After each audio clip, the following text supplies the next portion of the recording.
அஊது பில்லாஹி மினஷ் ஷைத்தானிர் ரஜீம். பிஸ்மில்லாஹிர் ரஹ்மானிர் ரஹீம். அல்ஹம்துலில்லாஹி ரப்பில் ஆலமீன் அர்-ரஹ்மானிர் ரஹீம். இன்னல்லாஹ வ மலாயிகத்துஹு யுஸல்லூன அலன் நபி யா அய்யுஹல்லதீன ஆமனு ஸல்லு அலைஹி வ ஸல்லிமு தஸ்லீமா. அல்லாஹும்ம ஸல்லி அலா சய்யிதினா முஹம்மதின் வ அலா ஆலி முஹம்மதின் கமா ஸல்லைத அலா இப்ராஹீம் வ அலா ஆலி இப்ராஹீம் இன்னக ஹமீதுன் மஜீத்.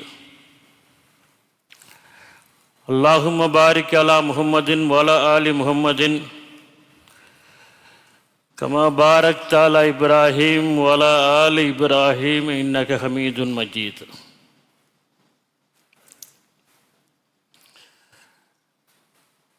மலேசிய திருநாட்டின் எழில்மிகு தலைநகராம் கோலாலம்பூரின் இதயமாக அமைந்திருக்கக்கூடிய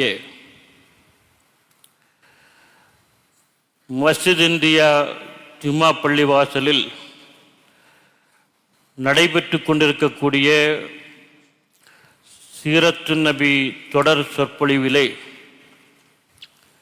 பங்கேற்று உரை நிகழ்த்துகின்ற ஒரு நல்ல வாய்ப்பை வழங்கிய வல்ல இறைவனுக்கு எல்லா புகழும். அல்ஹம்துலில்லாஹ். இந்த மகத்தான மஸ்ஜிதுடைய நிர்வாகிகளே, கண்ணியத்திற்குரிய உலமா பெருமக்களே, அன்பிற்கும் மரியாதைக்கும் உரிய பெரியோர்களே, தாய்மார்களே, சகோதரர்களே, உங்கள் அத்துணை பேருக்கும் என் மனதிற்குள்ளே மழை பொழிகின்ற அன்பையும் நல்வாழ்த்துக்களையும் உரித்தாக்கிக் கொள்கின்றேன். அஸ்ஸலாமு அலைக்கும் வ ரஹ்மத்துல்லாஹி தஆலா பரக்காத்துஹு. இன்றைய தினம் அண்ணல் நபி ஸல்லல்லாஹு அலைஹி வஸல்லம் அவர்கள் வகுத்த நெறியில் வளர் இளம் தலைமுறை என்கின்ற பொருண்மையிலே தலைப்பிலே என்னுடைய உரை அமைய இருக்கின்றது.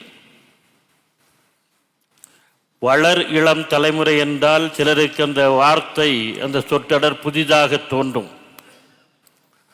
குழந்தைகள், சிறார்கள், வளரக்கூடிய இளமை பருவத்திற்கு வளரக்கூடியவர்கள், இவர்களைத்தான் அந்த வளர் இளம் தலைமுறை என்று சொல்லக்கூடியது. அப்படிப்பட்ட ஒரு தலைமுறையை மார்க்கத்தினுடைய விழுமியங்களின் அடிப்படையிலே, நெறிகளின் அடிப்படையிலே உருவாக்குவதற்கு அண்ணல் நபி ஸல்லல்லாஹு அலைஹி வஸல்லம் அவர்கள் வாழ்ந்து காட்டிய நெறிமுறைகளை இந்த தலைப்பின் கீழே உரையாக நான் அமைத்திருக்கின்றேன். இமாம் கஸ்ஸாலி ரஹ்மத்துல்லாஹி அவர்கள் இந்த சிறார்களை பற்றி குறிப்பிடுகின்ற பொழுது, இந்த சின்னஞ்சிறார்கள் இருக்கிறார்களே, இவர்கள் சுத்தமான மெழுகு உருண்டை என்று குறிப்பிட்டு காட்டினார். இமாம் கஸ்ஸாலி அவர்கள் சின்னஞ்சிறார்களை ஏன் சுத்தமான மெழுகு உருண்டை என்று சொன்னார் என்று சொன்னால், ஒரு சுத்தமான மெழுகு உருண்டை ஒரு தொழிலாளியின் கையிலே கிடைத்தது என்று சொன்னால் அது இருளை அகற்றி வெளிச்சத்தை வர வைக்கக்கூடிய ஒரு மெழுகுவர்த்தியாக உருவாகிவிடும். அதே மெழுகு உருண்டை ஒரு கலைஞனின் கையில், சிற்பியின் கையில் கிடைத்தது என்று சொன்னால் ஒரு அழகான பொம்மையாக உருவாகிவிடும். மெழுகு உருண்டை என்பது ஒன்றுதான். அது யாருடைய கையகப்படுகின்றதோ அதற்கேற்பத்தான் அது உருப்பெறுகின்றது, பயன் தருகின்றது. அதுபோலத்தான் இந்த வளர் இளம் தலைமுறை இருக்கிறார்களே, சின்னஞ்சிறார்கள், இவர்கள் எத்தகைய சூழலில் வளர்த்தெடுக்கப்படுகிறார்களோ அதற்கேற்பத்தான் அவர்களுடைய எதிர்காலம் தீர்மானிக்கப்படுகிறது, அமைகிறது. அதனால்தான் இமாம் கஸ்ஸாலி ரஹ்மத்துல்லாஹி அவர்கள் இவர்களை சுத்தமான மெழுகு உருண்டை என்று குறிப்பிட்டு காட்டினார்கள். எனவே ஒரு தலைமுறை வளருவதற்கு குடும்பச் சூழலிலும் சரி, வெளிச்சூழலிலும் சரி, சமூக சூழலிலும் சரி, ஒரு ஆரோக்கியமான ஒரு நல்ல சூழலை நாம் உருவாக்கி கொடுக்க வேண்டிய அவசியம் இருக்கின்றது. அந்த சூழல் தான் அவர்களுடைய வாழ்க்கையை தீர்மானிக்கக்கூடியதாக அமைந்திருக்கிறது என்பதை பார்க்கிறோம். பெருமானார் நபிகள் நாயகம் ஸல்லல்லாஹு அலைஹி வஸல்லம் அவர்கள், நீங்கள் உங்களுடைய குழந்தைகளுக்கு வழங்கக்கூடிய சிறந்த அன்பளிப்பு எது தெரியுமா? அது அழகான நல்லொழுக்கம் என்று சொல்லி காட்டினார்கள். அழகான ஒரு நல்லொழுக்கத்தை, வளர்ப்பை உங்கள் குழந்தைகளுக்கு கொடுங்கள். அதுதான் உங்கள் குழந்தைகளுக்கு நீங்கள் வாழ்க்கையிலே வழங்குகின்ற மிகச்சிறந்த அன்பளிப்பு என்று சொல்லி காட்டினார்கள். எனவே ஒழுக்கம் சார்ந்த ஒரு அற்புதமான ஒரு தலைமுறையை, பண்பாடு சார்ந்த ஒரு தலைமுறையை உருவாக்க வேண்டிய காலச்சூழல் என்பது இன்றைக்கு ஏற்பட்டிருக்கின்றது. இன்றைக்கு வளரக்கூடிய சூழலை பற்றி உங்களுக்கு தெரியும். வீடுகளில் குழந்தைகள் வளரக்கூடிய சூழலை பற்றியெல்லாம் நாம் இப்பொழுது கொஞ்சம் பயப்படக்கூடிய ஒரு சூழல் இருக்கின்றது. வெளியே போனால்தான் ஒரு குழந்தை கெட்டுப்போகும் என்பதல்ல, வீட்டுக்குள் இருந்தாலே கெட்டுப்போகும். அப்படிப்பட்ட ஒரு நெருக்கடியான ஒரு சூழல், கலாச்சார சீரழிவுகள் வீடுகளுக்குள்ளேயே புகுந்து விட்டது. குழந்தைகளுடைய கையில், சிறார்களுடைய கையில் ஒரு ஆண்ட்ராய்டோ, ஒரு ஐபோனோ, ஒரு செல்போன் மட்டும் இருந்தால் போதும், வேறு ஒன்றும் தேவையில்லை. அவர்கள் கெட்டுப் போவார்கள் என்பதற்கு அதுவே உத்தரவாதமாகிவிடும். அப்படித்தான் இருக்கின்றது. அதனால வெளியே போனால்தான் கெட்டுப் போவார்கள் என்பதல்ல, வீட்டுக்குள்ள இருந்தாலே கெட்டுப் போவார்கள் என்று சொல்லக்கூடிய ஒரு அச்சம் இன்றைக்கு நமக்கு ஏற்பட்டிருக்கின்றது. சில ஆண்டுகளுக்கு முன்னால் என்னுடைய நண்பர் ஒருவருடைய இல்லத்திற்கு சென்றிருந்தேன். அவரோடு பேசிக்கொண்டிருந்தேன். என் பக்கத்திலே அவருடைய பேரன் உட்கார்ந்திருந்தான். அவனுக்கு ஒரு 5 அல்லது 6 வயது இருக்கும். அவன் கையிலே ஒரு அகலமான மிகப்பெரிய ஒரு ஆண்ட்ராய்டு செல்போன் அப்படியே தடவிக்கிட்டு இருக்கான், பார்த்துக்கிட்டே இருக்கிறான். நான் என்னதான் பார்க்கிறான் அப்படின்னு சொல்லி லேசை ஏற்றி பார்த்தேன். ஒரு மோசமான ஒரு காட்சியை அவன் பார்த்து கொண்டிருந்தான். நான் மனசுக்குள்ள நினைக்கிறேன், இதையெல்லாம் போய் இந்த பையன் பார்க்கிறான்னு, சின்ன பையன், இதையெல்லாம் பார்த்து கெட்டு போகக்கூடாது அப்படின்னு நான் மனசுக்குள்ள நினைக்கிறேன். அவன் டக்குன்னு அதை மாற்றிட்டான். அப்போ நான் மனசுக்குள்ள நினைச்சேன், பரவாயில்ல, பையன் தெளிவாக இருக்கிறான், உருப்பட்டுவான் அப்படின்னு நினைச்சேன். ஆனால் அவன் எதற்கு அதை மாற்றிருக்கிறான் என்று சொன்னால், பேராசிரியர், பெரிய மனுஷன், இதையெல்லாம் பார்த்து கெட்டு போகக்கூடாது என்று மாற்றிருக்கிறான். வீட்டுக்கு வந்த பெரிய மனுஷனை கெடுக்கக்கூடாது என்ற நல்லெண்ணத்தின் அடிப்படையில் அதை அப்படி மாற்றிருக்கிறார் அவர். இன்றைய குழந்தைகளுக்கு, சிறார்களுக்கு இது நல்லது, இது கெட்டது என்று நாம் சொல்லிக் கொடுக்க வேண்டிய அவசியம் இல்லை. அவர்களுக்கு எல்லாம் தெரியும். இன்னும் சொல்ல போனால் நம்மை விட அதிகமாக தெரிந்து வைத்திருக்கிறார்கள். எனவே பெற்றோர்களுக்கே இயல்பாகவே ஒரு அச்சம் குழந்தைகளை வீடுகளில் வளர்க்கிற பொழுதும் வெளியே அனுப்புகிற பொழுதும் ஏற்பட்டிருக்கிறது என்பதுதான் இன்றைக்கு நம்முடைய சூழலில் ஏற்பட்டிருக்கக்கூடிய மிகப்பெரிய சிக்கல். அப்படியானால் மிகவும் கவனத்தோடு ஒரு தலைமுறையை வளர்க்க வேண்டிய அவசியம், கடப்பாடு என்பது இன்றைக்கு நமக்கு ஏற்பட்டிருக்கிறது. ஒரு இளம் வயதிலே நாம் கொடுக்கின்ற ஒழுக்கம், கட்டுப்பாடு, நேர்மையான ஒரு வளர்ப்பு என்று சொல்லக்கூடியதுதான் அவர்களுடைய எதிர்காலத்தை தீர்மானம் செய்கிறது, பிற்காலத்திற்கான ஒரு நல்ல தகுதியாக அமைகின்றது.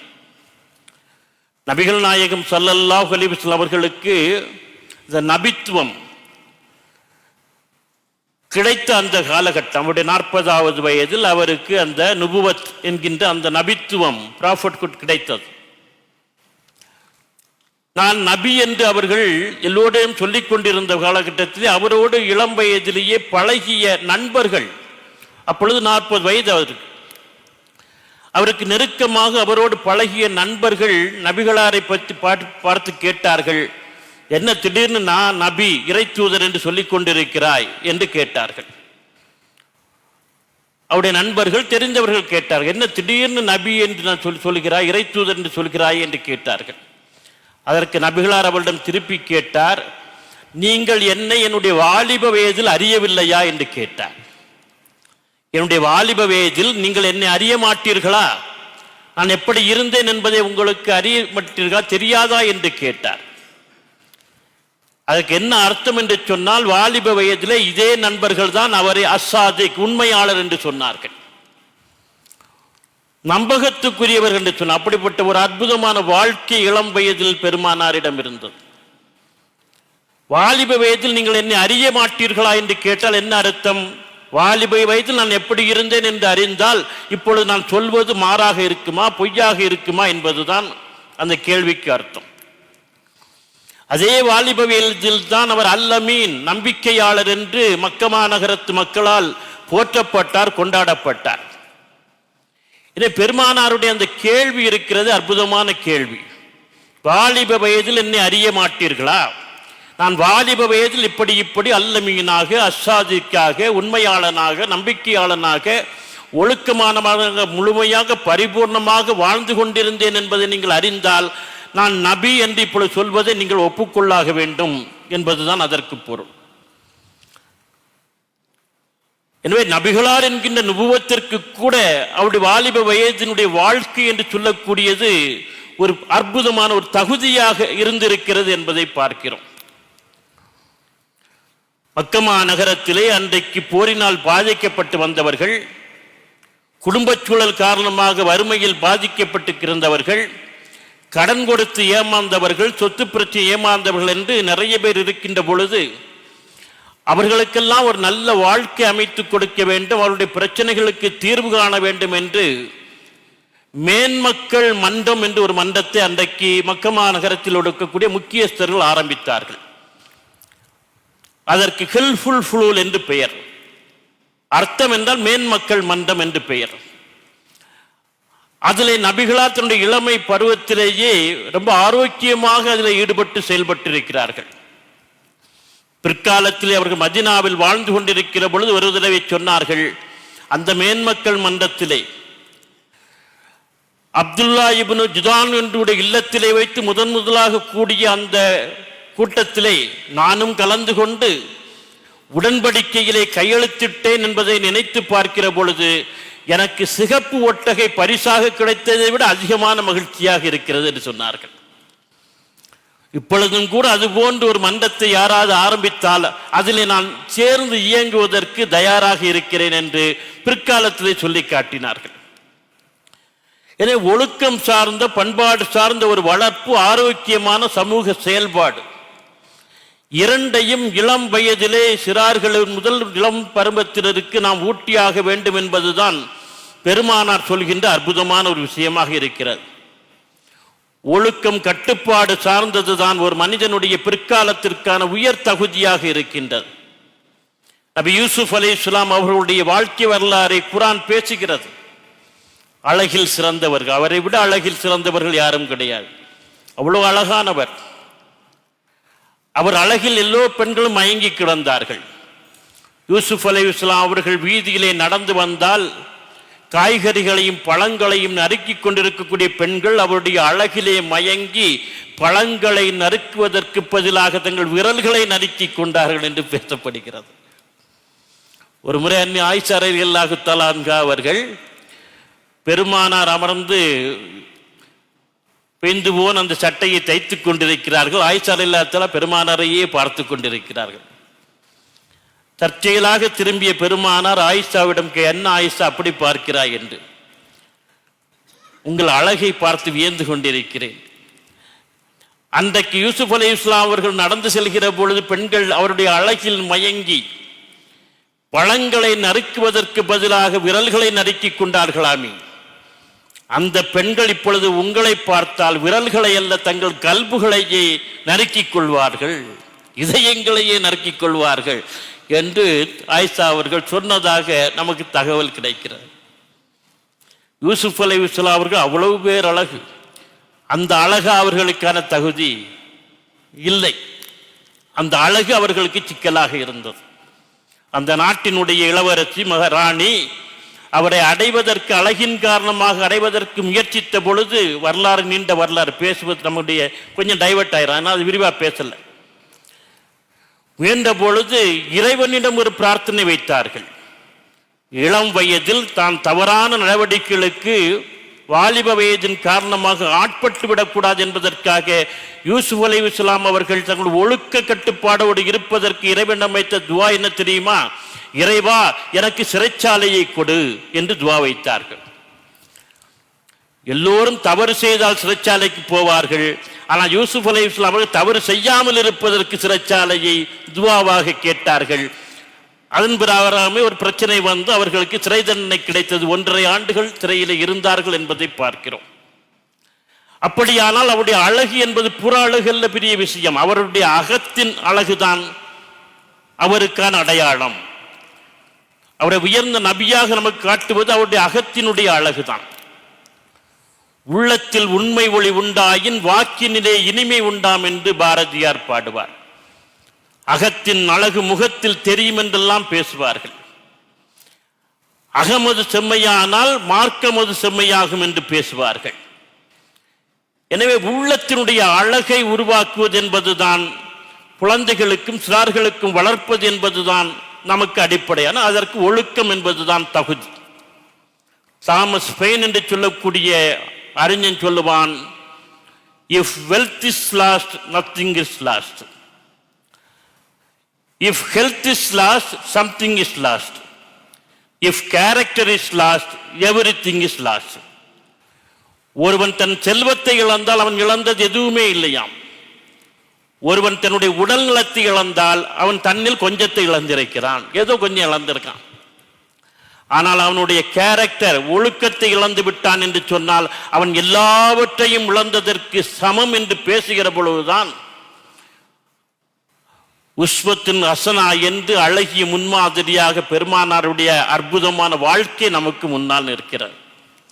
ஒரு ஒழுக்கம் சார்ந்த, பண்பாடு சார்ந்த ஒரு அற்புதமான வாழ்க்கை சூழலில் குழந்தைகளை வளர்த்தெடுப்பதற்கான முன்மாதிரி நமக்கு வாழ்வியலாக கிடைத்திருக்கிறது. நல்ல பண்பாடு, ஒழுக்கம் சார்ந்த நடைமுறைகளோடு பிள்ளைகளை வளர்க்க வேண்டும். மலேசியாவிலே 1997 முதலாக நிகழ்வுக்கு வந்தேன், நிகழ்ச்சிக்கு. தொடர்ந்து இது 11வது 12வது முறை என்று நினைக்கிறேன். வருகின்ற பொழுதெல்லாம் சில நண்பர்கள், தெரிந்தவர்கள் வீடுகளுக்கு விருந்துக்கு அழைப்பார்கள், சென்றிருக்கின்றேன். எனக்கு செல்கின்ற பொழுதெல்லாம் மிகுந்த மகிழ்ச்சியான விஷயம் என்ன தெரியுமா? அங்கு உள்ள சுவையான உணவை விட ஒரு மகிழ்ச்சி எனக்கு நான் பார்ப்பேன். அந்த வீடுகளில் இருக்கக்கூடிய சின்னஞ்சிறார்கள், ஆண் குழந்தையும் பெண் குழந்தை, சின்னஞ்சிறார்கள் எல்லாம் முதலில் அவர்கள் தான் வந்து நம்மை வரவேற்று நமக்கு சலாம் சொல்லி நம்முடைய கையை பிடித்து இந்த பக்கத்திலே, கையின் புறம் பக்கத்திலே ஒரு முத்தம் கொடுப்பார்கள். நெற்றியை வைத்து என்ன செய்வார்கள்? ஒத்தி எடுப்பார்கள். பார்த்திருக்கோம். ரொம்ப அற்புதமான ஒரு பண்பாடு அது. வீட்டுக்கு வரக்கூடியவர்களுடைய கரத்தை பற்றி சலாம் சொல்லி கரத்தை பற்றுதல் என்று சொல்லக்கூடியது அவர்கள் தொடு உணர்ச்சி என்பது அவர்களை நம் உள்ளத்துக்குள்ளே ஏறி உட்கார வைத்து விடுகிறது. அது உளவியல் சார்ந்த விஷயம். குழந்தைகளுடைய ஸ்பரிசம் என்று சொல்லக்கூடியது எப்பொழுதுமே நம் இதயத்தோடு உறவாடக்கூடிய விஷயமாக இருக்கும். பக்கத்திலே அமர்ந்து கொள்வார்கள், ஓடோடியெல்லாம் போக மாட்டாங்க, ரொம்ப சந்தோஷமாக இருக்கும். இப்படி சலாம் சொல்லி கரம் பற்றி முத்தம் கொடுத்து வரவேற்பது என்று சொல்லக்கூடியது பெருமானார் நபிகள் நாயகம் ஸல்லல்லாஹு அலைஹி வஸல்லம் அவர்கள் நமக்கு காட்டி தந்த வழிமுறை. அன்னை பாத்திமா ரலியல்லாஹு தஆலா அன்ஹா அவர்களுடைய மகளாருடைய வீட்டிற்கு பெருமானார் செல்கிற பொழுதெல்லாம் அன்னை பாத்திமா அவர்கள் சலாம் சொல்லி தந்தையினுடைய கரத்தை பற்றி முத்தம் கொடுப்பார்கள். பெருமானார் மகளின் நெற்றியில் முத்தம் கொடுப்பார். ஹதீஸ் பதிவாகி இருக்கின்றது. இன்றைக்கும் நாம் செய்கின்றோம். நம்முடைய பெண் மக்கள் வளர்ந்து விட்டார்கள் என்று சொன்னால் தகப்பனாக இருந்தாலும் பெண்ணை என்ன செய்யக்கூடாது? தொடக்கூடாது. ஆனால் நெற்றியில் முத்தம் கொடுப்பது நம்முடைய அன்பை, பாசத்தை, நேசத்தை அத்தனை வெளிப்படுத்தக்கூடிய விஷயம். அவர்கள் கரத்தை பற்றி முத்தம் கொடுப்பார்கள், பெருமானா அவருடைய நெற்றியிலே முத்தம் கொடுப்பார்கள். தாயாக இருந்தாலும் அப்படித்தான் மகனுடைய நெற்றியிலே முத்தம் கொடுக்க வேண்டும். இது ஒரு அற்புதமான ஒரு வழக்கம், பெருமானா நமக்கு கற்றுத்தந்தது. சின்னஞ்சிறார்கள் இந்த சமூகத்திலே அவ்வளவு அற்புதமான வீடுகளை, ஒரு கலாச்சாரத்தை வைத்திருக்கு. இன்றைக்கு அந்த கலாச்சாரம் கொஞ்சம் கொஞ்சமாக குறைந்து கொண்டு வருகிறது என்று நான் கேள்விப்பட்டேன். நாம் அதையும் கவனத்திலே எடுத்துக்கொள்ள வேண்டும். கால ஓட்டத்திலே நிறைய அற்புதமான பழக்க வழக்கங்கள் எல்லாம் நம்மிடமிருந்து காணாமல் போய் கொண்டிருக்கின்றன. பெரியவர்கள் வீடுகளுக்குள்ளே அந்த கலாச்சாரத்தை கொண்டு வர வேண்டும். நம்முடைய பிள்ளைகள் வெளியே சமூகத்துக்கு செல்கிற பொழுதும் அது போன்ற கலாச்சாரம் தொடர வேண்டும். இன்னும் ஒரு அர்த்தத்தில் பார்த்தால் அறிஞர்களை கூட இதே மாதிரி மரியாதை செய்திருக்கின்றார்கள். ஜெயித் பின் தாபித் ரலியல்லாஹு தஆலா அன்ஹு அவர்கள் பேரறிஞர். திருக்குர்ஆனுடைய வகிகள் இறங்குகிற பொழுதெல்லாம் அதை பதிவு செய்தவர்களிலே ஒருவர். பிற்காலத்திலே ஹஜ்ரத் அபூபக்கர் சித்திக் ரலியல்லாஹு தஆலா அன்ஹு அவர்கள் காலத்திலும் ஹஜ்ரத் உமர் ரலியல்லாஹு தஆலா அன்ஹு அவர்கள் காலத்திலும் திருக்குர்ஆன் தொகுக்கப்பட்ட காலகட்டத்திலே அந்த தொகுக்கின்ற பணிக்கு தலைமையேற்ற மகத்தான சிறப்புக்குரிய ஆளுமை ஜெயித் பின் தாபித் ரலியல்லாஹு தஆலா அன்ஹு அவர்கள். அந்த அளவுக்கு மார்க்கிற்கு ஒரு அதாரிட்டி அவர். ஒட்டகத்தில் அமர்ந்தவராக மதீனாவின் வீதியிலே வந்து கொண்டிருக்கிறார். திடீரென்று பார்க்கிறார், வீதியிலே பெருமானார் நபிகள் நாயகம் ஸல்லல்லாஹு அலைஹி வஸல்லம் அவருடைய பேரர்கள் ஹசன் ஹுசைன் ரலியல்லாஹு தஆலா ரெண்டு பேரும் காலில் செருப்பு கூட இல்லாமல் தகிக்கின்ற சுடுகின்ற அந்த மண்ணிலே நடந்து செல்வதை பார்க்கிறார்கள். பெருமானாருடைய பேர குழந்தைகளை பார்த்தவுடன் இவருக்கு மனசு படபடத்து விடுகின்றது. ஒட்டகத்தை கொஞ்சம் விரைவாக ஓட்டி அவர்கள் பக்கத்திலே போய் ஒட்டகத்தை விட்டு இறங்குகிறார். முதலில் ஒட்டகத்தில் ஏறுங்கள், உங்களை உங்கள் வீட்டில் கொண்டு போய் விடுகிறேன் என்று சொல்கிறார். அதற்கு பெருமானுடைய பேர்கள் மறுக்கின்றார். இல்லை, நீங்கள் பேரறிஞர், பெரிய மனுஷன், நீங்கள் தான் ஒட்டகத்தில் வரணும், நாங்கள் நடந்து போறாங்க. இல்லை, நீங்கள் எங்களுடைய ரசூலுல்லாவுடைய பேர குழந்தைகள், உங்களை கண்ணியப்படுத்த வேண்டியது எங்களை போன்றவருடைய கடமையாக இருக்கின்றது. இதை ஒட்டகத்தில் ஏறுங்கள் என்று சொன்னவுடன் அவர்கள் மறுக்க வலுக்கட்டாயமாக ஒட்டகத்திலே ஏற்றி அன்னை ஃபாத்திமா ரலியல்லாஹு தஆலா அன்ஹா அவருடைய இல்லத்தின் முன்னால் இறக்கி விடுகின்றார். இறக்கி விட்டவுடன் ஹசன் ஹுசைன் இருவரும் என்ன செய்தார்கள்? பெருமான பேரர்கள் ரெண்டு பேரும் ஜெயித் பின் தாபித் ரலியல்லாஹு தஆலா அன்ஹுடைய கரத்தை பற்றி முத்தம் கொடுத்தார்கள். இது என்ன என்று அவர் கேட்ட பொழுது, ரசூலுல்லாஹ்வுடைய பேர குழந்தைகள் என்பதற்காக நீங்கள் என்னை கண்ணியப்படுத்தியிருக்கிறீர்கள், நீங்கள் ஒரு பேரறிஞர் அறிவாளி என்பதற்காக வேண்டி நாங்கள் உங்களை கண்ணியப்படுத்தி இருக்கின்றோம், கையில் முத்தம் கொடுத்து கண்ணியப்படுத்தி இருக்கோம் என்று அவர்கள் பதில் சொன்னார்கள். இப்படிப்பட்ட ஒரு அற்புதமான ஒரு பண்பாட்டு பரிவர்த்தனை என்று சொல்லக்கூடியதை குழந்தைகளிடம் கொண்டு வந்து விட்டோம் என்று சொன்னால் அவருடைய எதிர்கால வாழ்க்கை என்று சொல்லக்கூடியது எப்படி அமையும் என்பதை நாம் சிந்தித்து பார்க்க வேண்டும். ஒரு பெரிய அற்புதமான மன விலாசம் என்று சொல்லக்கூடியது குழந்தைகளுக்கு இது போன்ற பழக்க வழக்கங்கள் மூலம் நிச்சயமாக ஏற்படும். நம்முடைய வளரக்கூடிய இளம் தலைமுறைகளை நல்ல பழக்க வழக்கங்களால் நிரப்ப வேண்டும். இது நம்முடைய பொறுப்பாக அமைந்திருக்கிறது என்பதை பார்க்கிறோம். வீடுகளுக்கு வந்தாலும் எங்கு பார்த்தாலும் பெரியவர்களுக்கு சலாம் சொல்லுதல் என்று சொல்லக்கூடிய பழக்கத்தை அவர்களுக்கு முதலில் கொண்டு வர வேண்டும். விடைபெறுகின்ற பொழுது சலாம் சொல்லி போயிட்டு வரும் என்று சொல்லக்கூடிய விடைபெறுகின்ற வழக்கத்தை கொண்டு வர வேண்டும். எங்கள் ஊர்ல கன்னியாகுமரி மாவட்டத்தில் முஸ்லீம்களிடம் மட்டும் எல்லாரிடமும் ஒரு பழக்க வழக்கம் உண்டு. சின்ன பிள்ளைகளை மக்களேன்னு கூப்பிடுவாங்க, மக்களேன்னு கூப்பிடுறது வழக்கம். என்னுடைய 2 பேத்திகள், மகளுடைய பிள்ளை 2 பேத்திகளை ஏதாவது ஒரு வீட்டுக்கு கூட்டு போனோம்னு வச்சுக்கிட்டுங்களேன், நாங்கள் புறப்படன்னு சொன்னோன்னா போயிட்டு வர சலாம் சொல்லுவான்னு சொன்னேன். அந்த பேத்திகள் 2 பேரும் கோரசா சொல்லுவாங்க, அஸ்ஸலாமு அலைக்கும், போயிட்டு வர மக்களே அப்படிம்பாங்க. அந்த பெரியவங்களை பார்த்து, எடா சின்ன பிள்ளைகளை நம்ம கூட்டு பழக்கமே இல்லையா? அதனால எந்த வீட்டுக்கு போனாலும் அங்கிருந்து புறப்படுகிற பொழுது அல்லது யாராவது அவங்களை சலாம் சொல்லும் போது அஸ்ஸலாமு அலைக்கும், போயிட்டு வாங்க மக்களே அப்படின்னு சொல்ல 2 சின்ன பொடி பிள்ளைகள். எல்லாம் நம்முடைய வளர்ப்பில் தான் இருக்கின்றது. இப்படிப்பட்ட நல்ல பழக்க வழக்கங்களால் ஒரு நல்ல மன விலாசத்தை உருவாக்க வேண்டியது நமக்கு கடமையாக இருக்கின்றது.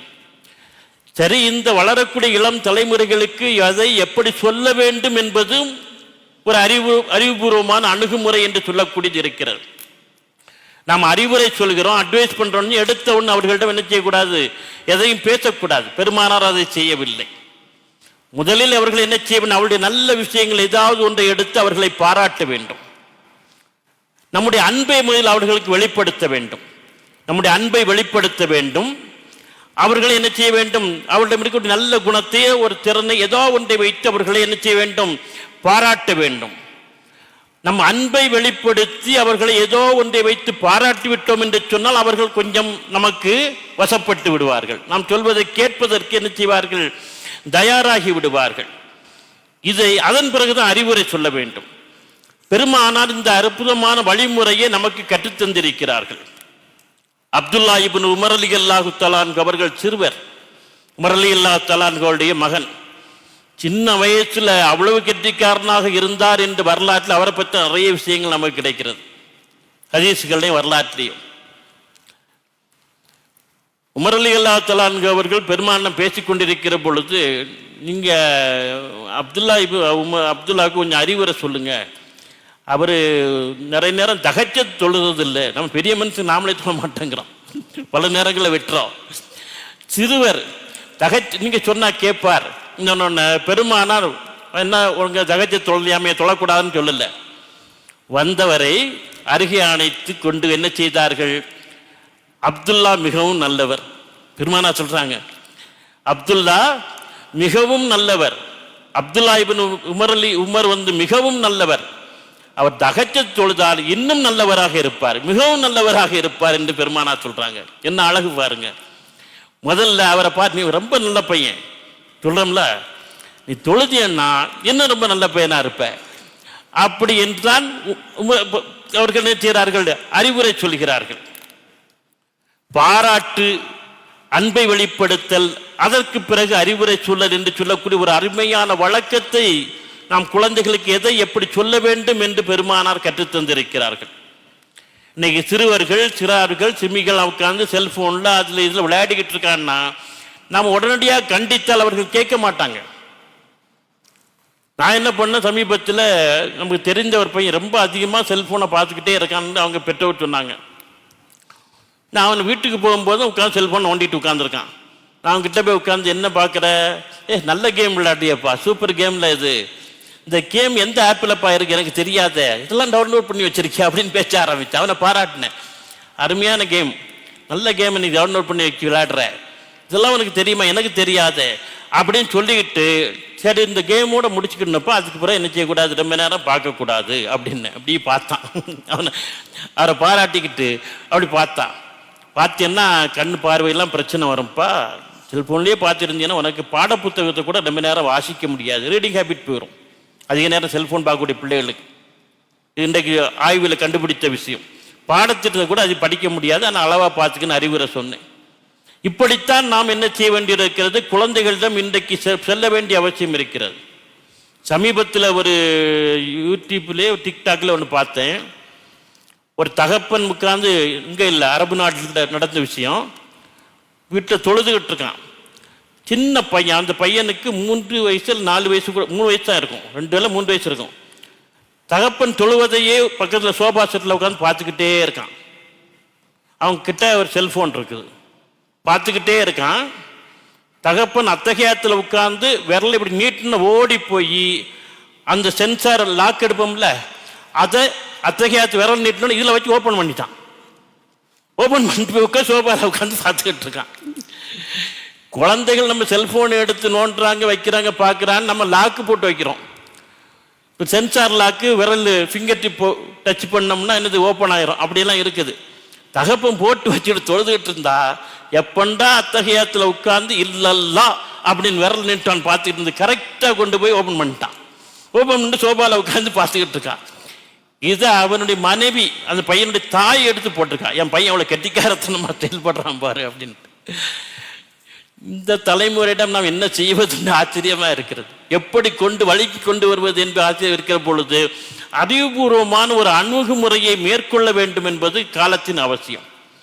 எந்த குழந்தையாக இருந்தாலும் சரி, வளரக்கூடிய எந்த பிள்ளையாக இருந்தாலும் சரி, அன்பை வெளிப்படுத்தி அவர்களை பாராட்டுகிற பொழுது அவர்கள் நிச்சயமாக அடுத்த கட்டத்திற்கு சிறப்பாக வருவார்கள். பெருமானார் இதை ஒரு நல்ல அற்புதமான ஒரு வழக்கமாக வைத்திருந்தார்கள். பத்ர் யுத்தம் முடிந்து எல்லோரும் மதீனாவுக்கு திரும்பின உடனே மதீனாவில் இருந்தவர்கள் போய் ஒட்டகங்கள், வந்த ஒட்டகம், குதிரை, மற்ற விஷயங்கள் எல்லாம் கொண்டு போய் அதற்கு தண்ணீர் காட்டுவதற்கு அழைச்சிட்டு போறாங்க. இந்த அப்துல்லா இப்னு உமர் இருக்கார, உமர் அந்த பையன், சின்ன பையன் ஓடோடி போய் தன்னுடைய தந்தை உமர் ரலியல்லாஹு தஆலா இருந்து பெரிய ஈட்டி, அவனை விட 3 மடங்கு 4 மடங்கு உயரமான ஈட்டியை ஒரு கையில் வாங்கிட்டான். கட்டுக்கடங்காத குதிரையை ஒரு கையில் அந்த கடிவாளத்தை பிடித்து கொண்டு தண்ணீர் போட்டு அழைத்து செல்கிறான். பெருமானார் இதை பார்த்து விட்டு சொன்னார்கள், இப்னு உமர் இப்னு உமர் தான் என்று சொன்னார்கள். உமருக்கு பையன் தான்ட்டு யாருக்கிட்ட வச்சு உமர் ரலியல்லாஹு கிட்ட சொல்றாங்க. அவருக்கு எவ்வளவு சந்தோஷமா இருந்திருக்கும். நம்முடைய பிள்ளைகளை அடுத்தவர்கள் பாராட்டுகிற போது நமக்கு மனசுக்குள்ள அவ்வளவு சந்தோஷமா இருக்கும். அதுவும் பெருமானார் பாராட்டு, இறைத்தூதர் பாராட்டுகிறார்கள், இப்னு உமர் தான் அப்படின்னு பாராட்டுகிற பொழுது தந்தைக்கு எவ்வளவு சந்தோஷம். இந்த சந்தோஷத்தை நாம் அனுபவிக்க வேண்டும் என்று சொன்னால் பிள்ளைகளை ஆரோக்கியமாக வளர்க்க வேண்டும். மஸ்ஜிது நபவியை அன்றைக்கு கட்டி கொண்டிருக்கின்ற பொழுது ஆரம்பத்தில் ஓலை வாய்ந்த, பேரித்த ஓலை வாய்ந்த குடிசை தான் அது. பிற்காலத்தில் மண் சுவர் எழுப்பி கட்டினார்கள். அப்பொழுது அம்மார் ரலியல்லாஹு தஆலா அன்ஹு அவர்கள், அவர் வளம் பருவத்து பையன், 12-13 வயசா இருக்கும். அவ்வளவு ஆரோக்கியமாக அவ்வளவு ஆர்வமாக வேலை செய்கிறான். இந்த கட்டுமான பணிகள்ல எல்லோரும் ஒரு கல் சுமந்தான் 2 கல் சுமக்கிறான். பெருமானார் இதை பார்த்து கொண்டே இருந்து என்ன செய்கிறார், ஒரு குவளையிலே தண்ணீர் எடுத்து கொண்டு போய் அம்மார் ரலியல்லாஹு தஆலா அன்ஹு இந்த மார்க்கத்திற்காக முதலில் தன்னை தியாகம் செய்தார்கள் சுமியா யாசிர் தம்பதியுடைய மகன். அம்மார் ரலியல்லாஹு தஆலா அன்ஹுவுடைய உடம்பிலே படிஞ்சிருந்த தூசி மண்ணை எல்லாம் பெருமானார் தன் கரத்தாலேயே தட்டி விடுகின்றார். தலையில் அங்கிருந்த மண்ணெல்லாம் தட்டி விட்டுட்டு தன் கரத்தாலேயே அம்மார் ரலியல்லாஹு தஆலா அன்ஹு அவர்களுக்கு பெருமானார் தண்ணீர் புகட்டினார். அந்த இளைஞன் எப்படி உருவாகுவான்னு நினைக்கிறீங்க? பெருமானாருடைய அன்பு கரத்தால் அவர் மேல் இருக்கக்கூடிய தூசி மண் எல்லாம் புழுதியெல்லாம் தட்டிவிடப்பட்டு தண்ணீர் புகட்டப்படுகிறது என்று சொன்னால் அவன் எவ்வளவு அருமையான ஆளாக உருவாவான் என்பதை நாம் கொஞ்சம் அவன் மனத்துக்குள்ள என்ன மகிழ்ச்சியும் இன்னும் ஆர்வமாக எல்லா வேலைகளையும் செய்ய வேண்டும் என்று சொல்லக்கூடிய உந்துதலும் அவனுக்கு ஏற்பட்டிருக்கும். இதைத்தான் நாம் செய்ய வேண்டும். பெருமானார் இதை கற்றுத்தந்திருக்கிறார்கள். இளம் பருவத்தினரும் நீங்கள் எப்படி நடந்து கொள்ள வேண்டும், அவர்களை உருவாக்க வேண்டும் என்பதை அற்புதமாக கற்றுத்தந்திருக்கிறார்கள். பெருமானார் மதீனாவுக்குள் நுழைவதற்கு முன்னால் குபாவிலே தங்குகிறார்கள். கூபாவிலே தான் அவர்கள் முதலாக ஒரு சின்ன பள்ளிவாசலை தொழுவதற்கு ஓலைக்குறையால் கட்டுகின்றார்கள். அதன் பிறகு அந்த பள்ளிவாசல் பெரிய அளவில் கட்டப்பட்டது. இப்பொழுது பிரம்மாண்டமான ஒரு பள்ளிவாசலாக இருக்கின்றது. ஹஜ்ஜுக்கு செல்லக்கூடிய, மதீனாவுக்கு செல்லக்கூடியவர் அந்த பள்ளிவாசலை பார்ப்பதற்கே செல்வார்கள். பெருமானார் என்ன செய்வார், வியாழக்கிழமை தோறும், பெரும்பாலும் வியாழக்கிழமை தோறும் அசர் நேரத்திற்கு மதீனாவிலே இருந்து கூபா பள்ளிவாசலுக்கு போவார்கள். கொஞ்சம் சற்று தொலைவில் இருக்கிறது. யாராவது ஒரு சில தோழர்கள் அழைத்து கொண்டு போவார். அங்கே மகரிப் தொழுகையை முடித்து விட்டு திரும்ப வருவது வழக்கமாக இருந்திருக்கின்றது.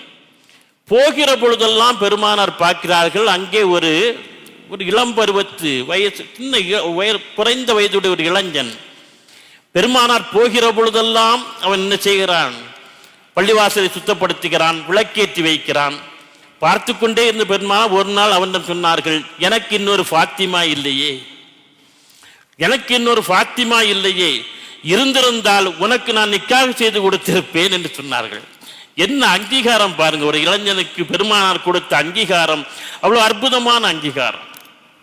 இப்படித்தான் பாராட்டுக்கள் மூலம், நல்ல வார்த்தைகள் மூலம் குழந்தைகளை ஆர்வப்படுத்தி நல்வழிக்கும் முன்னேற்றத்திற்கும் கொண்டு வர வேண்டும்.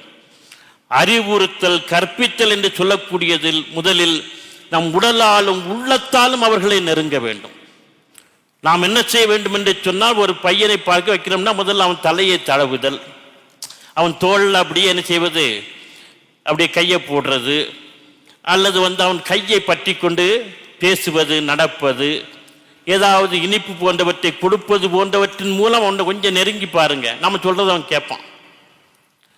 வயதில் மூத்தவர்கள் தகுதி மிக்கோர் இவ்வாறு நெருங்கும் போது இளையவர் அவர்களுக்கு மதிப்புடன் ஆட்பட்டு விடுவார்கள். முஆது பின் ஜபல் ரலியல்லாஹு தஆலா அன்ஹு அவர்களுக்கு அப்பொழுது 19 வயது, பெருமானாருக்கு 55க்கு மேல் இருக்கும். வீதியிலே முஆது நடந்து கொண்டிருக்கிற பொழுது பெருமானாரும் பக்கத்தில் நடந்து போய் பெருமானுடைய விரல்களை பற்றுகிறார். பற்றி அப்படியே பிடிக்கிறார்.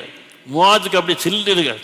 பெருமானார் தன்னுடைய விரல்களை பற்றி முஆதுக்குடைய விரல்களை பிடித்து கையை பிடித்தவாறே நடந்து போகிறார். நடந்து போய்கொண்டே சொல்கிறார்கள், முஆது, உன்னை எனக்கு ரொம்ப பிடிக்கும், உன்னை எனக்கு ரொம்ப பிடிக்கும் என்று சொல்கிறார்கள். எவ்வளவு சந்தோஷமா இருந்திருக்கும். அந்த விரல்களை பற்றி உடலாலும் உள்ளத்தாலும் நெருங்குகிறார் பெருமானார். விரல்களை பற்றுவது, உடலால் நெருங்குவது, உன்னை எனக்கு மிக மிக மிக பிடிக்கும் என்று சொன்னது உள்ளத்தால் நெருங்குவது. சொல்லிவிட்டு சொன்னார்கள், முஆது, நீ தினசரி அடிக்கடி ஒரு துவாவை இறைவனிடம் கேள். என்ன துவா தெரியுமா? இறைவா, உன்னை நினைவு கூறுவதற்கும் உனக்கு நன்றி செலுத்துவதற்கும் நல்ல முறையில் உன்னை வணங்குவதற்கும் எனக்கு நீ உதவி புரிவாயாக. அபூதாவூத், நசஈ போன்ற ஹதீஸ் கிரந்தங்களில் முஆது இப்னு ஜபல் ரலியல்லாஹு தஆலா அன்ஹு அவர் அறிவிப்பதாகவே இந்த ஹதீஸ் இருக்கிறது. இந்த துவாவை நாம் டெய்லி கேட்டுட்டு இருக்கோம். முஆது இப்னு இளைஞர் மூலம் பரவிய துவா அது. ஒரு இளைஞருக்கு பெருமானார் சொல்லிக் கொடுத்த துவா. என்ன துவா அது? அல்லாஹும்ம இன்னி அலா திக்ரிக்க வ சுக்ரிக்க வ ஹுஸ்னி இபாதத்திக்க. கேட்குறோமா இல்லையா? ஆலிம்கள் துவாக்களை கேட்குறாங்க, நாமளும் கேட்டுட்டே இருக்கோம். இந்த துவா நமக்கு எப்படி கிடைத்தது? இறைவா, உன்னை நினைவு கூறுவதற்கும் உனக்கு நன்றி செலுத்துவதற்கும் நல்ல முறையில் உன்னை வணங்குவதற்கும் எனக்கு அருள் புரிவாயாக, உதவி புரிவாயா என்கிற துவாவை கேட்கிறோம் என்று சொன்னால், ஒரு இளைஞனின் கரத்தை பற்றி கொண்டே நடந்து கொண்டே உன்னை எனக்கு மிகவும் பிடிக்கும் என்று அவன் உள்ளத்தில் போய் அமர்ந்து கொண்டு பெருமானார் அவனிடம் கேட்க சொன்ன துவா. அந்த இளைஞர் மூலம் முஆது இப்னு ஜபல் ரலியல்லாஹு தஆலா அன்ஹு அவர்கள் மூலம்தான் இந்த துவா நமக்கு வந்து சேர்ந்தது. அவர்கள்தான் இந்த அறிவிப்பாக பாவித்திருக்கிறார்கள். இப்போ விரல்களோடு விரல்களை இணைத்து அந்த கையை பிணைத்தல் என்று சொல்லக்கூடியது, உன்னை எனக்கு மிகவும் பிடிக்கும் என்று வார்த்தைகளால் அவரிடம் நெருங்குவது என்பது, உடலாலும் உள்ளத்தாலும் நெருங்கிய பின் அறிவுரை சொல்லுதல். இதை ஏன் நாம் செய்யக்கூடாது? செய்யலாம் இல்ல? நாம் இதையெல்லாம் கற்றுக்கொள்ள வேண்டிய அவசியம் இன்றைக்கு இருப்பதாக நான் கருதுகின்றேன். அதுபோலத்தான் பெருமானாருடைய சபை, இந்த அவையில் உட்கார்ந்து இருக்கக்கூடியவர்கள் சிறார்கள் வந்து உட்கார்ந்து இருக்கிறாங்க, இளைஞர்கள் உட்கார்ந்து இருக்கிறாங்க.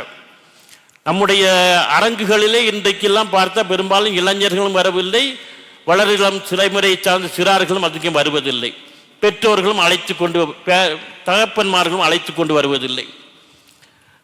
பெருமானார் என்ன செய்தார்கள்? எல்லோரும் உட்கார்ந்து இருக்கிற பொழுது ஒரு கேள்வி கேட்கிறாங்க.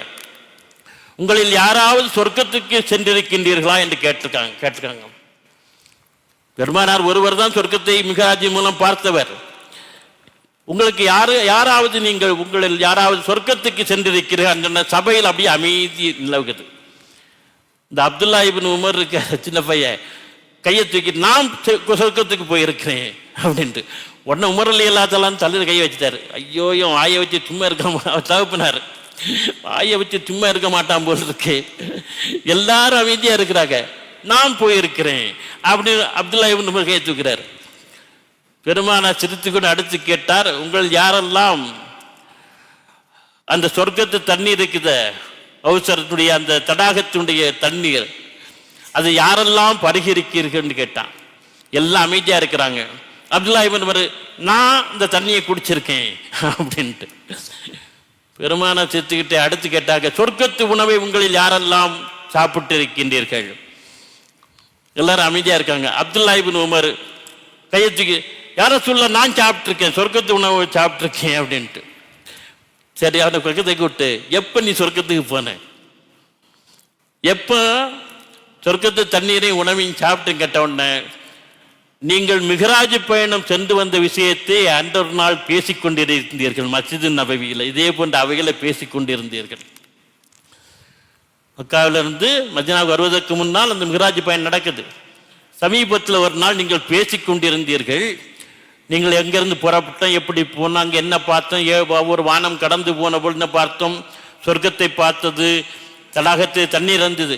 நீங்கள் சொல்லுகிற பொழுதெல்லாம் நானும் உங்களோடு வந்தது போல கற்பனை நினைத்தேன். நீங்கள் எங்கள் புறாக் வாகனத்திலே புறப்படுகிற உடனே நானும் வந்தேன்.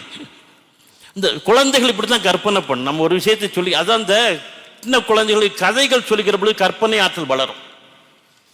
இப்போமெல்லாம் என்ன பண்ணுறாங்கன்னு சொன்னால் கிராஃபிக்ஸில் கொண்டு வந்து காட்டிடுறான், பெரிய பூதம் டைனோசர், பிள்ளைகளுக்கு கற்பனைக்கு இடமெல்லாம் போயிடுது. முன்னால் அப்படி இல்லை, ஒரு பூதம் இருந்ததா அப்படி இருந்தான்னு சொல்லும்போது குழந்தைகள் மனசுக்குள்ள கற்பனை பண்ணும்.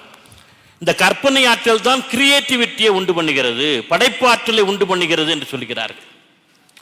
அந்த கற்பனை ஆற்றல் தான் ஒருத்தனை கவிஞனாகவோ ஓவியனாகவோ அல்லது எழுத்தாளனாக படைப்பாளியாக மாற்றுகிறது என்று சொல்கிறார்கள். அதனால நீங்க சொல்ல சொல்ல உங்க கூடவே நானும் வந்தேன் சொல்ற பையன் சொல்றாரு, அப்படிதான் உங்க கூடவே நானும் வந்தேன், ஒவ்வொரு வானத்துக்கும் நான் வந்தேன், நீங்க தண்ணியை கூட நான் குடித்தேன், நான் பார்த்தேன் எல்லாம் சொல்லுகிற பொழுது பெருமானார் அப்படியே அணைத்துக் கொள்கிறார்கள். என்ன காரணம் என்று சொன்னால் இது ஒரு அற்புதமான குழந்தைகள் இப்படித்தான் நம்மோடு பயணிக்கும். நாம் ஒரு விஷயத்தை சொல்கிற பொழுது அது ஒரு பிரமிப்பான விஷயமா இருந்தால் இன்னும் ஆர்வமாக நம்மோடு பயணித்து வரும். அதனால் நாம் எதை பேசுகிறோம் எதை சொல்கிறோம் என்பது ரொம்ப முக்கியமான ஒரு விஷயம். குடும்பத்தில் உட்கார்ந்துக்கிட்டு பக்கத்து வீட்டிலையும் குடும்பத்தில் சண்டை போட்டதை பேசிக்கிட்டு இருந்தால் குடும்ப சண்டை போட்ட சூழலுக்குள்ள குழந்தைகளுடைய உள்ளம் போயிடும். பேசக்கூடாது. சந்தோஷமான மகிழ்ச்சியான ஆரோக்கியமான அற்புதமான ஒரு சூழலை ஒரு கதையை அல்லது ஏதாவது நடந்த விஷயங்களை பேசுகிற போது குழந்தைகள் மனம் அதுக்குள்ளே பயணித்துக் கொண்டே இருக்கும். அது குழந்தைகளுடைய மன இயல்பு, அது உளவியல் சார்ந்த விஷயம். எப்படி உருவாகி இருக்காங்க பாருங்க குழந்தைகள். நானும் உங்க கூட வந்தேன், நானும் உங்க கூட சாப்பிட்டேன், நானும் உங்க கூட எல்லாத்தையும் அனுபவித்தேன் என்று பேசுகிற பொழுது அற்புதம்னா அது இதெல்லாம் வெளியே இந்த ஹதீஸ் இந்த வரலாறு படிச்சோன்னு எனக்கு ரொம்ப நேரம் அவ்வளவு நிகழ்ச்சியாக இருந்தது. எப்படி ஒரு வாய்ப்பு அந்த குழந்தைகளுக்கு உருவாக்கக்கூடிய வாய்ப்பு கிடைத்திருக்கிறது என்று. இந்த உருவாக்கம் தான் அப்துல்லா இப்னு உமர் அவர்களை பிற்காலத்தில் பேரறிஞராக மார்க்கத்திற்கு வழிகாட்டக்கூடிய இமாமாக மாற்றியது. பெருமானார் காலத்திற்கு பின்னால் 60 ஆண்டுகள் அப்துல்லா இப்னு உமர் ரலியல்லாஹு தஆலா அன்ஹு அவர்கள் வாழ்ந்தார்கள். உமர்ல மகன் பெருமானார் காலத்துக்கு பின்னால 60 ஆண்டுகள் வாழ்ந்தார்கள். மதீனாவிலேயே மட்டுமல்ல சுற்று வட்டாரத்தில் கூடிய எல்லா இடங்களிலிருந்தும் மார்க்கம் சார்ந்த சந்தேகங்களை கேட்பதற்கு அவரிடம் தான் வருவார்கள். அவரிடம் தான் எல்லா சந்தேகங்களையும் கேட்பாங்க. அவர் தான் சந்தேகங்கள் வெட்டுவார். 2564 ஹதீசுகள் அவர் அறிவித்ததாக நமக்கு கிடைக்கின்றது. அதிகமான ஹதீசுகள் அறிவித்ததில் அவரும் ஒருவர். முஸ்னத் அஹ்மத் என்று இமாம் அஹ்மது இப்னு ஹம்பல் அவர்கள் தொகுத்திருக்கக்கூடிய ஹதீஸ் தொகுப்பு இருக்கின்றது. அதுதான் பெரிய தொகுப்பு, 25,000 ஹதீஸ் கிட்ட இருக்குது. இப்போ தமிழில் ஒவ்வொரு தொகுதியாக வாலியமா வந்துட்டு இருக்கு. மௌலானா மௌலவி கண்ணியத்திற்குரிய முகமது கான் பாக்கிபர்கள் தலைமையில் ஆலிம் பப்ளிகேஷன் ஆய்வு செய்து இப்போ வெளியிட்டிருக்காங்க. 6 தொகுதிகள் வந்துருச்சு. அதில் 5வது தொகுதியும் 6வது தொகுதியும் அப்துல்லா இப்னு உமர் ரலியல்லாஹு தஆலா என்ற ஹதீஸ். மற்ற ஹதீஸ் தொகுப்புகளும் சப்ஜெக்ட் அடிப்படையில் அமைந்திருக்கும். தொழுகைனா தொழுகை குறித்து யாரெல்லாம் அறிவித்த ஹதீஸ் நிரப்பணும். ஆனால் முஸ்னத் அஹ்மது மட்டும் எப்படின்னா அறிவிப்பாளர் வரிசையில் அமையும். அபூபக்கர் ஆரம்பித்து உமர் அலி வரிசையாக வரும். அபூபக்கர் ரலியல்லாஹு அவருக்கு அறிவித்த ஹதீஸ்கள் முழுக்க ஒரு தொகுதி வந்துடும். பின்னால் அவங்க இண்டெக்ஸ் போட்டு என்னென்ன சப்ஜெக்ட் என்னென்ன ஹதீஸை பார்க்கலாம் அப்படின்னு சொல்லிட்டு ஒரு குறிப்பு கொடுத்து பார்க்க விவரம் செய்திருக்காங்க. அதில் 5வது தொகுதியை நேரத்தில் நான் படித்து கொண்டிருந்த பொழுது எனக்கு ரொம்ப ஆச்சரியமாக இருந்தது. புதிய புதிய விஷயங்கள் எல்லாம் நமக்கு கிடைத்தது. அதை படித்த பிறகுதான் ஃபஜ்ர் தொழுகையிலும் மக்ரிப் தொழுகையிலும் சுன்னத்து தொழுகையில துணை சூறாக்களை நான் ஓத ஆரம்பித்தேன். பெருமானா நபிகள் நாயகம் அப்துல்லா இப்னு உமர் அறிவிக்கிறாங்க. 3 இடங்கள்ல 5வது தொகுதியில் மட்டும் இடம்பெற்றிருக்கிறது இந்த ஹதீஸ். அறிவிக்கிறார்கள், ஃபஜ்ர் தொழுகை சுன்னத்திலும் மக்ரிப் தொழுகை சுன்னத்திலும் பெருமானால் குல்யாயிவல் காஃபிரின் சூறாவையும் 2வது ரக்காத்தில் குல்ஹுவல்லாஹ் அஹத் சூறாவையும் ஓதினார்கள். அறிவிக்கிறார். சுன்னத்துல குல்யாயிவல் காஃபிரனும் குல்ஹுவல்லாஹ் அஹதும் ஃபஜ்ர் தொழுகையிலும் மக்ரிப் தொழுகை சுன்னத்திலும் ஓதினார்னு என்னைக்கு படிச்சேன்னு அன்னையிலிருந்து நானும் ஓத ஆரம்பிச்சேன். யார் மூலம் கிடைக்குது? அப்துல்லா இப்னு உமர் ஒரு பேரறிஞராக மார்க்கத்துக்கு வழிகாட்டிகளாக அதிகமான ஹதீசுகளை அறிவித்து நமக்கு கொடுத்தவராக இருக்கக்கூடிய மிகப்பெரிய ஒரு ஆளுமை எப்படி உருவானார் என்று சொன்னால் சின்ன வயதில் அந்த உருவாக்கம் அங்கே நடந்திருக்கிறது என்பதைத்தான் சிந்தித்து பார்க்க வேண்டும். இளம் வயதில் போடப்பட்ட ஆரோக்கியமான விதை தான் வளர்ந்து நல்ல கனிகளை தரும். பழுது எப்பொழுதும் பட்டமரமாகத்தான் போகும். ஞாபகம் வைத்துக் கொள்ளுங்கள். அதுபோல பெருமானாருடைய ஒரு அற்புதமான ஒரு அணுகுமுறையாக நான் படித்து பார்த்து வியந்தது என்ன என்று சொன்னால், இது சிறார்களுக்கும் குழந்தைகளுக்கும் மற்றவர்களுக்கும் மட்டுமில்லை, நமக்கும் பொருந்தும். ஒரு விஷயத்தை சொல்கிற பொழுது ஒன்றை சொல்லி காட்சிப்படுத்து, விஷுவலைஸ் பண்றது, விஷுவலைஸ் பண்ணி காட்சிப்படுத்தி சொல்லக்கூடியது அருமையான விஷயம். அவர்கள் பார்த்த ஒன்றையோ, பார்த்த ஏதாவது ஒரு பொருளையோ, விலங்கையோ, பறவையோ அல்லது ஏதாவது ஒன்றை காட்சிப்படுத்தி அப்படியே செய்தியை சொல்வது என்பது. அப்படி பல விஷயங்களை பெருமானார் பேசியிருக்கிறார்கள். பெருமானார் ஒரு தடவை ஒட்டகம் அரபுகளுடைய வாழ்க்கையோடு ஒன்றிய விஷயம், அப்படிதானா?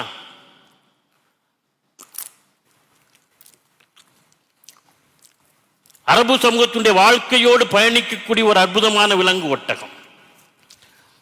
இதை வைத்துக்கிட்டு ஒரு அறிவிப்பு பெருமானார் சொன்னாங்க, உங்களில் ஒருவர் சஜதா செய்வதற்கு முன்னால், நிறைய பேருக்கு இது சொன்ன பிறகுதான் புரியுது, பெரியவர்கள் கூட சரியா சிலர் தவறாதான் பண்றாங்க. உங்களில் ஒருவர் சஜதா செய்யும் போது தனது கால் மூட்டுக்களை தரையில் பதிப்பதற்கு முன்னால் உள்ளங்கைகளை அவர்கள் பதிக்கட்டும், ஒட்டகம் அமர்வது போல அமராதீர்கள். இதான் காட்சிப்படுத்துது. உங்களில் ஒரு சஜதா செய்வதற்கு முன்னால் கால் மூட்டுக்களை தரையில் பதிப்பதற்கு முன்னால் உள்ளங்கைகளை உள்ளங்கைகளை பதிக்கணும், அப்பதான் காட்டு மூட்டை பதிக்கணும். ஒட்டகம் அமர்வது போல் அமராதீர்கள். அதுக்கு ஒரு உதாரணம் காட்சிப்படுத்தி, ஒட்டகம் எப்படி அமரும்? முதல்ல கால் மூட்டை தான், பின்னங்கால் மூட்டை தான் என்ன செய்யும், கீழே ஊண்டும்.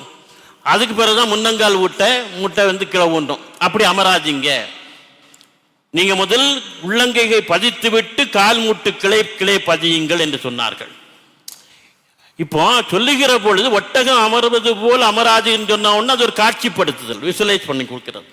எனக்கு ஒட்டகம் எப்படி அமரும்னு எல்லாருக்கும் தெரியும், அத்தனை பேருக்கும் தெரியும். முதல்ல பின்னங்கால் மூட்டுக்களை கிளை வைத்து விட்டு பதித்து விட்டு தான் முன்னங்கை கால்களை பதிக்கும். என்ன காரணம் தெரியுமா? அதில் அறிவுபூர்வமான அணுகுமுறை இருக்கிறது. ஒட்டகத்தினுடைய வெயிட் அதிகமா எங்க இருக்கும்னா முன்பக்கத்துல இருக்கும். திமிழு, உயரமான கழுத்து, பின்பக்கத்தில் அதனுடைய எடை குறைவா இருக்கும்.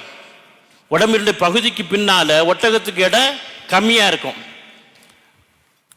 ஒட்டகத்தினுடைய பகுதி உடம்புக்கு முன்னாடி பார்த்தீங்கன்னா அதை விட 2 மடங்கு எடை இருக்கும். அந்த திமிழு கழுத்துலாம் சேர்ந்து ஒட்டகம் முதல்ல முன்னங்கால ஊன்றி அமர்ந்துன்னு வச்சுக்கிடுங்க, என்ன ஆகும்? மொத்த வெயிட் அதில் பட்டு பட்டு பட்டு ஒட்டகத்துக்கு மூட்டு வலி வந்துடும், சண்டையெல்லாம் தேஞ்சு போயிடும். அப்புறம் எந்த ஆர்த்தோபெசிலிஸ்ட் போய் பார்க்கறது? அதனால ஒட்டகம் என்ன பண்ணுதுன்னா, பின்னங்கால் எடை குறைவாக இருக்கக்கூடிய பின்னங்கால மூட்டை முதல்ல வச்சுக்கிட்டு வச்சோன்னா கொஞ்சம் பேலன்ஸ் பண்ணிடுது இல்லை, பாதி கொஞ்சம் வெயிட் இங்கே பேலன்ஸ் பண்ணிட்டு முன்ன வரும்போது அந்த எடை முன்னங்கால் மூட்டுக்களை அழுத்தாமல் பார்த்து கொள்கிறது. இது இறைவனுடைய படைப்பு வழிபாடு. இப்போ நமக்கு எங்க எடை அதிகமாக இருக்கு? இடுப்புக்கு மேலே எடை அதிகமாக இருக்கு. நாம முதல்ல மூட்டை ஊன்றோம்னா என்னாச்சியும் மொத்த எடையும் அழுத்தமும் மூட்டெல்லாம் போய் இறங்கும். அப்படிதானே? மூட்டை எப்படி அப்படியே தொழுதோம்னா அப்புறம் மூட்டை மடக்கி தொழவே முடியாது, சஜ்ஜா போக முடியாது. அதுக்கு நமக்கு பலருக்கு பறக்கத்தா இருக்கும் உடம்பு. உத்தரப்பிரதேசம் எப்படி இருக்குன்னு கவலைப்பட மாட்டாங்க, ஆனால் மத்திய பிரதேசம் நல்ல பிரமாதமா வளர்ந்துருக்கு. நம்ம ஆளுகளுக்கு எடையெல்லாம் நல்லா இருக்கும், அப்படிதானா? மொத்த எடையும் மூட்டில் போய் அமைஞ்சுன்னு வச்சுக்கிடுங்களேன், மூட்டு வலி பிரச்சனையாக போகும். இப்போ உள்ளங்கையை முதல்ல ஊன்றி கொஞ்சம் பேலன்ஸ் பண்ணிக்கிட்டு மூட்டைக்கில் ஊன்றினோம்னா மூட்டு பிரச்சனை வராது. எடையுடைய பாதியை நம்ம நினைச்சோம் கொஞ்சம் ஓரளவு பேலன்ஸ் பண்ணிட்டு மூட்டை ஊன்றோம். இது அறிவுபூர்வமான அணுகுமுறை.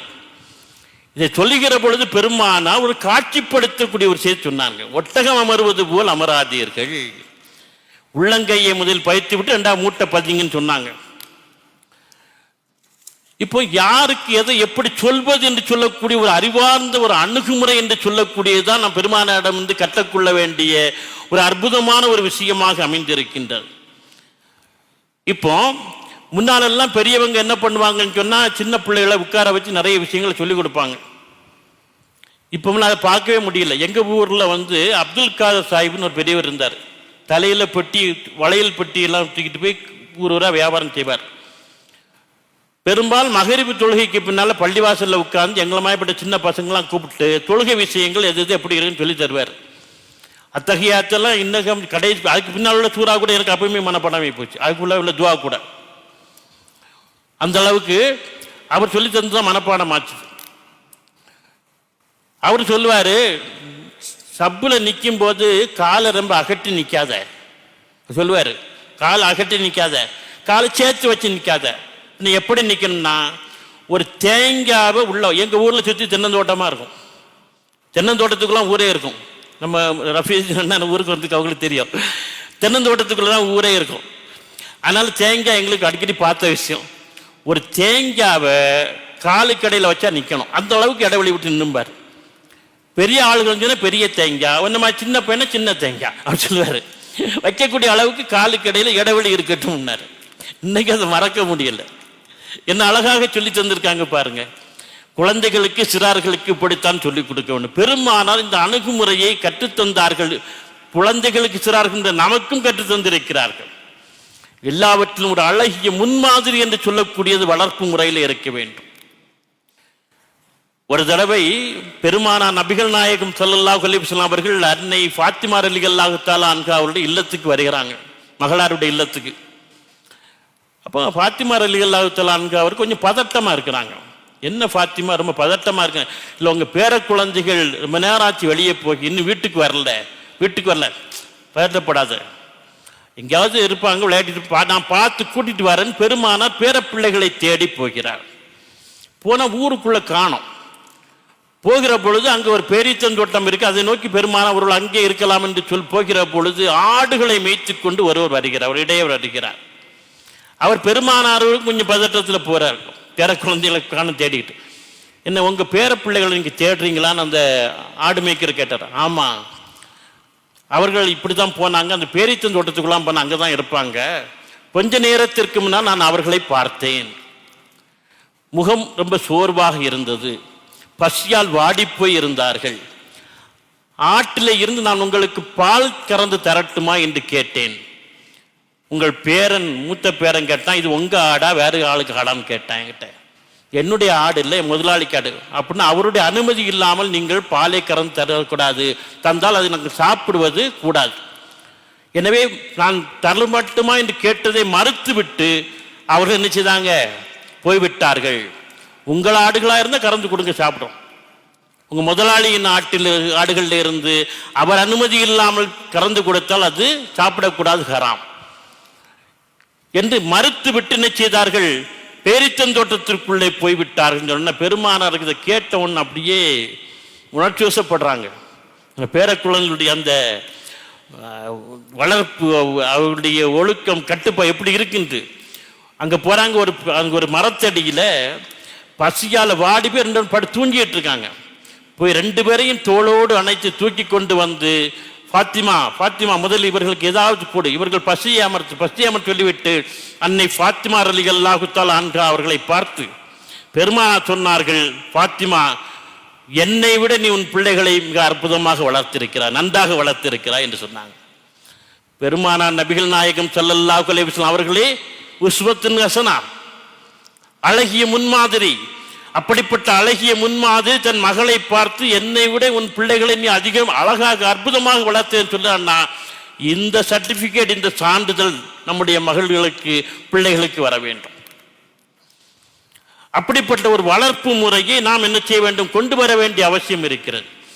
இன்றைக்கு நம்முடைய பிள்ளைகள் யாரோடு பழகுகிறார்கள், எங்கே போகிறார்கள் என்பது பற்றியில் நிறைய பெற்றோர்கள் கவலைப்படுவதே கிடையாது. பிரச்சனை வந்த பிறகுதான் நம்ம கவலைப்படுறோம், ஐயோ என்று அடித்துக் கொள்கிறார்கள். முதலில் ஒரு நட்பு என்பது ஒத்த வயது உடையவர்களோடு பழக வேண்டும், சின்ன பிள்ளைகள் முதல் என்று பெருமானார் சொல்கிறார்கள். அவருடைய வயதில் உடையவர் தான் பழக வேண்டும் என்று சொல்கிறார்கள்.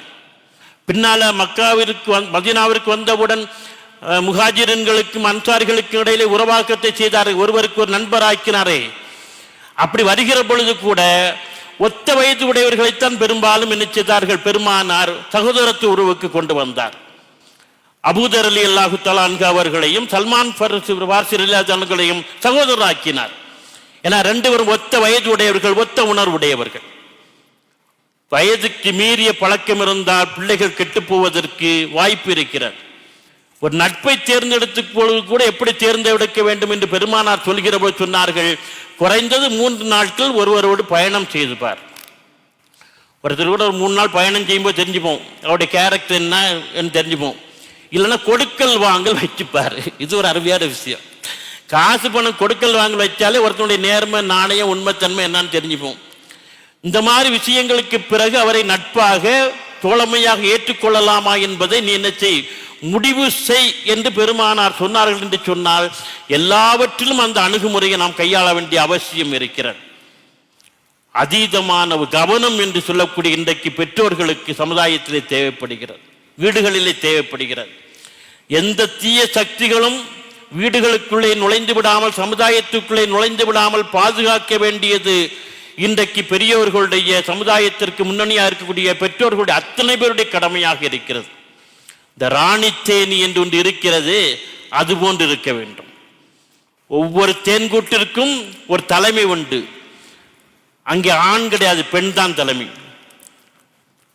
பெண் தேனீக்கள் தான் ஒர்க்கிங் பீஸ், வேலை தேனீக்கள். ஆண் தேனீக்கள்லாம் தேன் தேடிச்சே போகாது, சோம்பேறி. அதுக்கு இனப்பெருக்க மட்டும்தான் வேலை. தேனியை பொறுத்தளவில் தேனியை பற்றி குரான்ல அத்தியாயம் வசனங்களே இருக்கின்றது.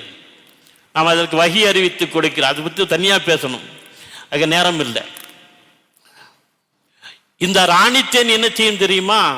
ஒரு தலைமை எப்படி இருக்க வேண்டும் என்பதற்கு அதான் உதாரணம்.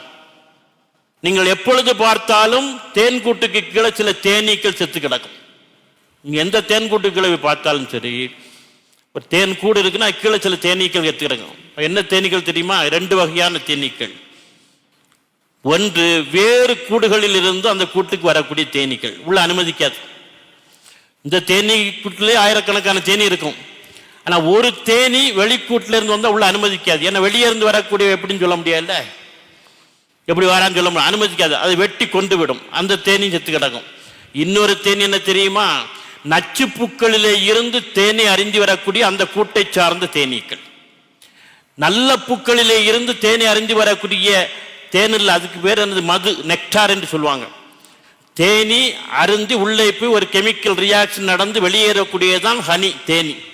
பூக்கள் அவர் வந்து பேர் மது என்று தமிழில் மதுன்னு சொல்ல, நெக்டார் என்று ஆங்கிலம் சொல்லுவாங்க. ஒரு ஜீரணத்துக்கு பிறகு வெளியே வரக்கூடியதுதான் என்னது, தேன், ஹனி. ஆனால் தேனியிலிருந்து சுரக்கக்கூடிய திரவத்தில் நான் உங்களுக்கு நோய் நிவாரணத்தை வைத்திருக்கிறேன் என்று இறைவன் பேசுகிறான். எனவே நச்சுப்பூக்கள், நல்ல பூக்கள் தேன் அருந்து வரக்கூடிய தேனீக்களை கூட்டுக்குள் அனுமதிக்கும். நச்சுப்பூக்களிலே இருந்து தேன் அறிந்து வரக்கூடிய தேனீக்களை ராணி தேனி கூட்டுக்குள்ள அனுமதிக்காது. ஏன்னா ஒரு சொட்டு தேன் உள்ள இருந்தது கெட்டு போயிடும். ஒரு குடம் பாலில் ஒரு துளி விஷம் போல உள்ள அனுமதிக்காது, வெட்டி கொன்றும். எப்பொழுது பார்த்தாலும் தேன் கூட்டுக்கு கிளை சில தேனீக்கள் செத்து கிடப்பது நீங்கள் பார்க்கலாம். ஒரு ராணி தேனியினுடைய பொறுப்புணர்வும் தலைமைத்துவமும் நமக்கு வர, தேனியிடமிருந்து பாடம் கற்றுக்கொள்ளுங்கள் என்று இறைவன் சொல்கிறானே, இந்த பாடத்தை நாம் கற்றுக்கொள்ள வேண்டும். இறுதியாக ஒரு செய்தியை சொல்லி நிறைவுக்கு வருகின்றேன். நல்ல ஆரோக்கியமான குறிக்கோளுடைய நல்ல தலைமுறைகளை நாம் சின்ன வயதிலிருந்தே வளர்த்தெடுக்க வேண்டும். அதற்கு நல்ல கண்காணிப்பு என்று சொல்லக்கூடியதும் ஒரு நல்ல முன்மாதிரி என்பதையும் நாம் கொடுத்தாக வேண்டிய அவசியம் இருக்கிறது. நல்ல விதைகள் தான் நல்ல மரங்களாக உருவாகும் என்பதை பார்க்கிறோம். இதை நாம் செய்தாக வேண்டிய அவசியம் இருக்கிறது. ஒரு வரலாற்று செய்தியை சொல்கிறேன். ஹஜ்ரத் இமாம் மாலிக் ரஹ்மத்துல்லாஹி அவர்கள் 4 இமாம்களிலே ஒரு மகத்தான இமாம். அவர்கள் மதீனாவிலே வாழ்ந்தவர். மதீனாவுடைய மஸ்ஜித் நபவியினுடைய பள்ளிவாசலிலே வைத்துக் கொண்டுதான் அவர் தன்னுடைய சீடர்களுக்கு, மாணவர்களுக்கு ஹதீஸ்களை, குரான் எல்லாவற்றையும் கற்றுக் கொடுத்திருக்கின்றார்.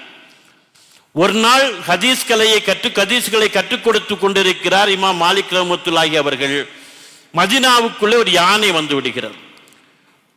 மதீனாவில் யானை யாரும் பார்த்ததில்லை, யானை வரவே செய்யாது, யானை ரொம்ப அரிது, யானையை பார்க்கவே முடியாது.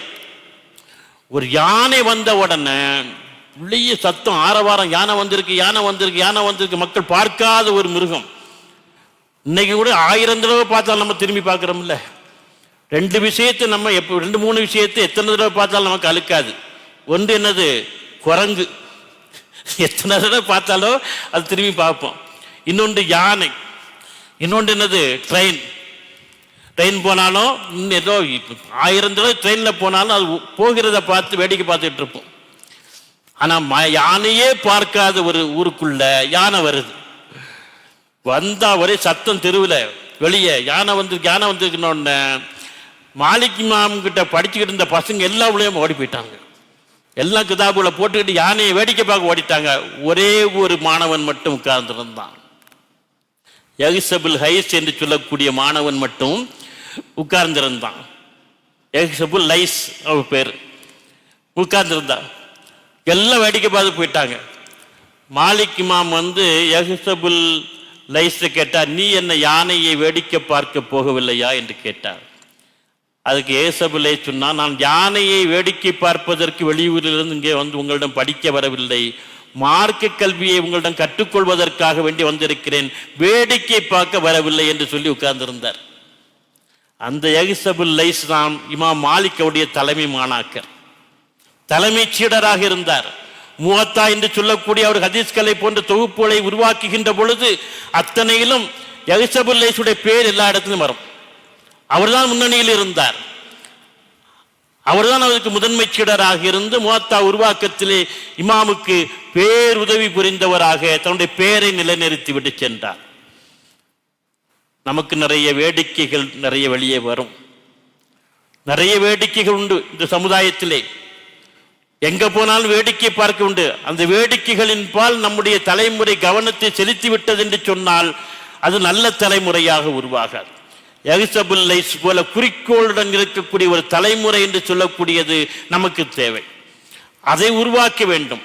உருவாக்குவதற்கான வழிமுறை என்று சொல்லக்கூடியதை பெருமானார் நபிகள் நாயகம் ஸல்லல்லாஹு அலைஹி வஸல்லம் அவர்கள் நமக்கு கற்றுத்தந்திருக்கிறார்கள்.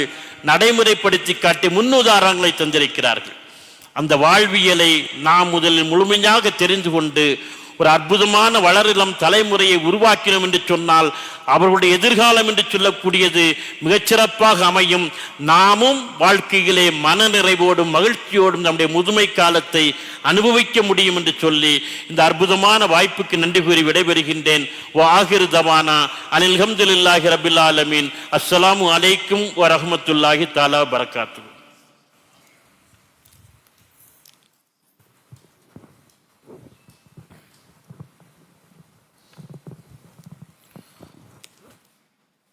அல்லாஹ் ஜல்லஷானஹு தஆலா பேராசிரியருடைய நாவன்மையை மென்மேலும் அதிகப்படுத்தி தருவானாக.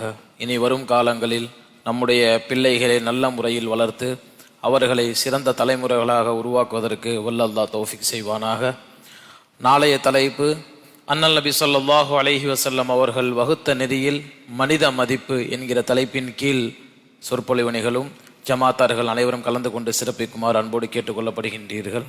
சுப்ஹானல்லாஹி பிஹம்திஹி சுப்ஹானகல்லாஹும்ம பிஹம்திக நஷ்ஹது அல்லா இலாஹ இல்லா அன்த நஸ்தக்ஃபிருக வ நதூபு இலைக். சுப்ஹான ரப்பிக ரப்பில் இஸ்ஸத்தி அம்மா யசிஃபூன் வ ஸலாமுன் அலல் முர்ஸலீன் வல்ஹம்துலில்லாஹி ரப்பில் ஆலமீன். ஸல்லல்லாஹு அலா முஹம்மத் ஸல்லல்லாஹு அலைஹி வஸல்லம். ஸல்லல்லாஹு அலா முஹம்மத் ஸல்லல்லாஹு அலைஹி வஸல்லம். ஸல்லல்லாஹு அலா முஹம்மத் யா ரப்பி ஸல்லி வஸல்லிம். அஸ்ஸலாமு அலைக்கும் வரஹ்மத்துல்லாஹி வபரகாத்துஹு.